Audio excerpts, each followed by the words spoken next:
Assalamualaikum warahmatullahi wabarakatuh.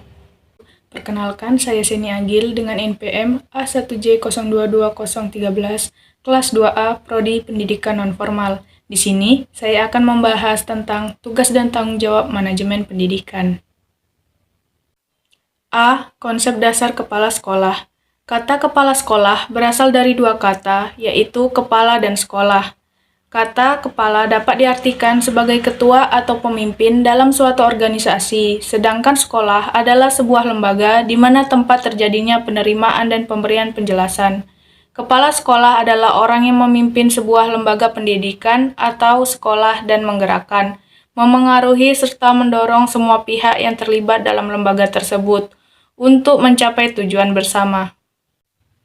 B. Syarat-syarat menjadi kepala sekolah. Berdasarkan Surat Keputusan Menteri Pendidikan Nasional Nomor 13 Tahun 2007, syarat-syarat menjadi kepala sekolah adalah sebagai berikut. 1. Kualifikasi umum kepala sekolah atau madrasah.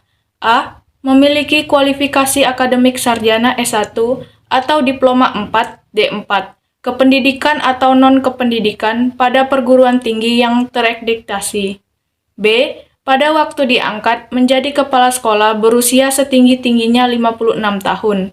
C. Memiliki pengalaman mengajar sekurang-kurangnya 5 tahun menurut jenjang sekolah masing-masing, kecuali di Taman Kanak-kanak atau Radatul Atfal memiliki pengalaman mengajar sekurang-kurangnya 3 tahun.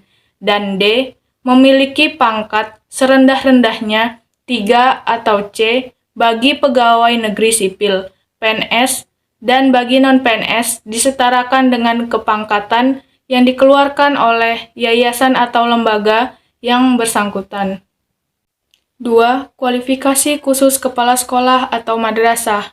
A. Kepala Taman Kanak-kanak atau Radatul Atfal TK atau RA. 1. Berstatus sebagai guru TK atau RA. 2. Memiliki sertifikat sebagai guru TK atau RA. Dan 3. Memiliki sertifikat kepala TK atau RA yang dikeluarkan oleh lembaga yang ditetapkan pemerintah. B. Kepala Sekolah Dasar SD atau MI. 1. Berstatus sebagai guru SD atau MI. 2. Memiliki sertifikat sebagai guru SD atau MI. Dan 3. Memiliki sertifikat kepala SD MI yang dikeluarkan oleh lembaga yang ditetapkan pemerintah. C. Kepala Sekolah Menengah Pertama, SMP atau MTS. 1. Berstatus sebagai guru SMP atau MTS. 2. Berstatus sebagai guru SMP atau MTS. Dan 3. Memiliki sertifikat kepala SMP atau MTS yang dikeluarkan oleh lembaga yang ditetapkan oleh pemerintah. D. Kepala Sekolah Atas SMA atau MA. 1. Berstatus sebagai guru SMA atau MA. 2. Berstatus sebagai guru SMA atau MA.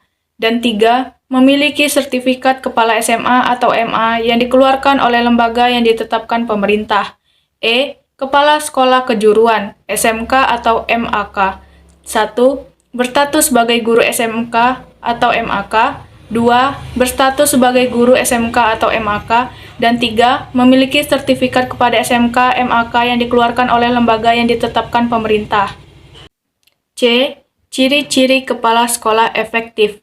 Memfokuskan aktivitasnya pada pembelajaran dan kinerja guru di kelas.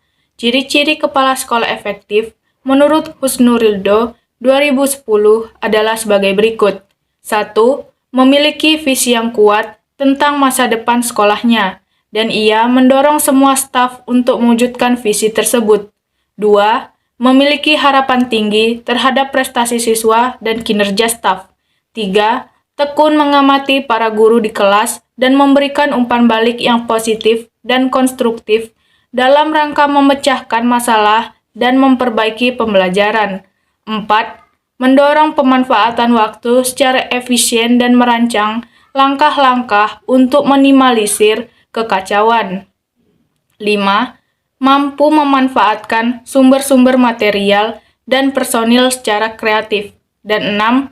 Memantau prestasi siswa secara individual dan kolektif secara memanfaatkan informasi untuk mengarahkan perencanaan institusional. D. Tugas dan tanggung jawab kepala sekolah. Tugas dan tanggung jawab kepala sekolah atau manajer pendidikan yaitu harus mengalami perkembangan dan perubahan, baik sifat maupun luasnya, sesuai dengan pendidikan di negara Indonesia yang bersifat nasional, demokratis. Maka, sifat kepemimpinan manajemen sekolah pun harus berubah dengan mengarah pada kepemimpinan pendidik yang demokratis. 1. Tugas kepala sekolah dalam bidang administrasi dapat digolongkan menjadi 6 bagian sebagai berikut. A. Pengelolaan pengajaran merupakan dasar kegiatan dalam melaksanakan tugas pokok. Kegiatan yang berhubungan dengan pengelolaan seperti menyusun jadwal pelajaran, mengatur kegiatan penilaian, melaksanakan norma-norma kenaikan kelas, dan lain sebagainya. B. Pengelolaan kepegawaian, yaitu penyelenggarakan urusan-urusan yang berhubungan dengan penyeleksian, pengangkatan, kenaikan pangkat, cuti, perpindahan, dan pemberhentian anggota staf sekolah. C. Pengelola kemuridan. Dalam bidang ini yang nampak adalah perencanaan dan penyelenggaraan murid baru, pembagian murid atas tingkat-tingkat, kelas atau kelompok, perpindahan dan keluar masuknya murid.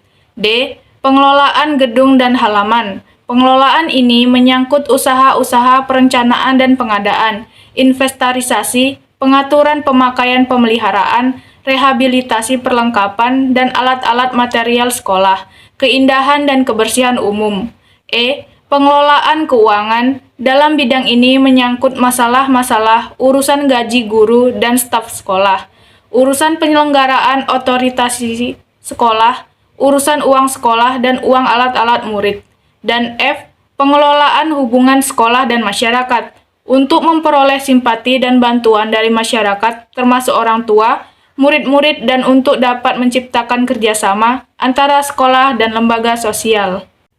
2. Tugas kepala sekolah dalam bidang supervisi. Kepala sekolah bertugas memberikan bimbingan, bantuan, pengawasan, dan penilaian pada masalah-masalah yang berhubungan dengan teknis penyelenggaraan dan pengembangan pendidikan pengajaran yang berupa perbaikan program dan kegiatan pendidikan, pengajaran untuk dapat menciptakan situasi belajar mengajar. Tugas tersebut sebagai berikut.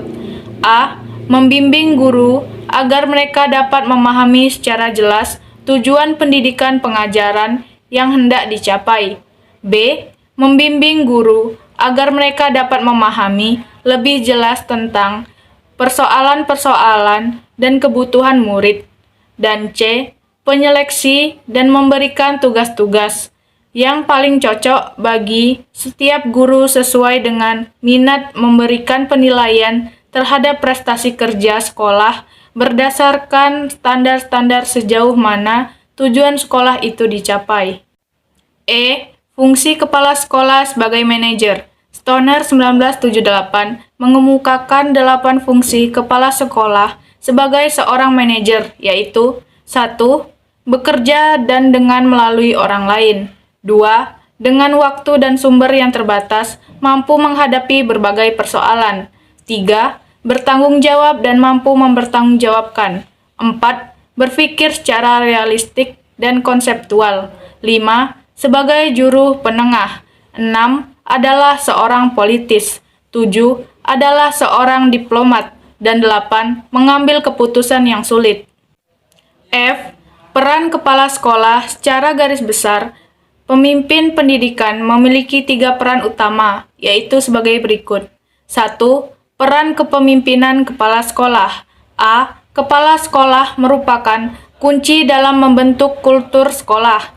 Kepala sekolah harus dapat membentuk budaya positif di mana staf berbagi pengertian dan memiliki dedikasi untuk peningkatan sekolah dan pengajaran. B. Kepala sekolah harus dapat menjalin hubungan dengan kelompok internal dan eksternal. Kelompok internal seperti 1.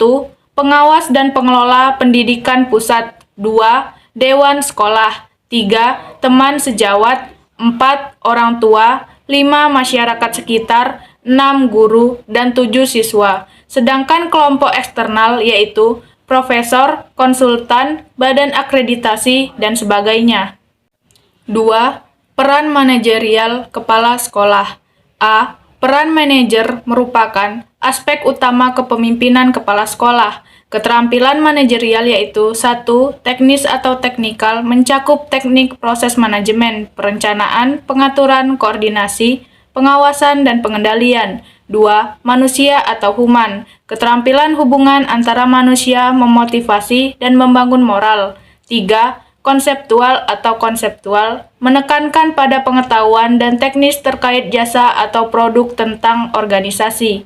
B. Secara umum, kepala sekolah harus memimpin dari pusat, lead from the center. Demokratis, mendelegasikan tanggung jawab, memberikan kuasa dalam pengambilan keputusan, dan mengembangkan usaha elaboratif yang mengikat siswa, guru, dan orang tua. Hal tersebut mengandung arti bahwa pemimpin dalam segala hal hendaknya ada di tengah komponen organisasi. C. Kepemimpinan untuk kepala sekolah yaitu 1. Kepemimpinan struktural. 2. Kepemimpinan fasilitatif. 3. Kepemimpinan yang mendukung. Dan 4. Kepemimpinan partisipatif. Secara faktor tersebut menekankan keterampilan manajerial dan administrasi. Keberhasilan kepala sekolah adalah dapat memodifikasi atau menyesuaikan 4 faktor kepemimpinan sesuai kebutuhan sekolah. 3. Peran kurikulum pengajaran kepala sekolah. Bidang kurikulum pengajaran hendaknya menjadi prioritas kerja utama kepala sekolah, sehingga dapat meningkatkan mutu pendidikan di sekolahnya. Ada 6 peran kepala sekolah di bidang kurikulum pengajaran, yaitu A. Menjamin kualitas pengajaran. B. Mengawasi dan mengevaluasi pengajaran. C. Mengalokasikan dan melindungi waktu pengajaran. D. Mengoordinasi kurikulum. E. Memastikan isi mata pelajaran tersampaikan. F. Monitoring kemajuan siswa. 6 peran tersebut menggambarkan suatu contoh kepala sekolah efektif. Sekian penjelasan dari saya ucapkan terima kasih. Next video. Wassalamualaikum warahmatullahi wabarakatuh.